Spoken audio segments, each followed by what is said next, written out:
For this problem, we're going to find the domain of a function and then evaluate the function at a given value. We want to find the domain of the function f of x equals the square root of 4 minus 5x, and then we're going to evaluate the function at the value x equals -1.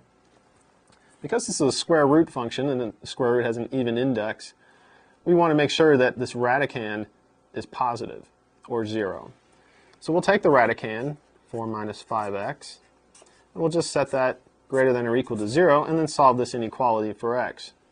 We begin by subtracting 4 from both sides, so we'll have negative 5x is greater than or equal to -4.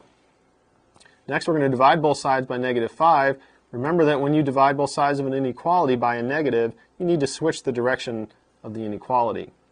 So we'll get x is now less than or equal to 4/5. And so that's our domain.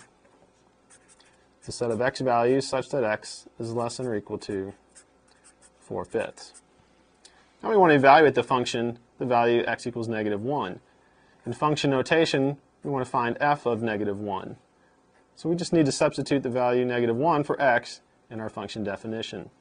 So we'll have the square root of 4 minus 5 times -1.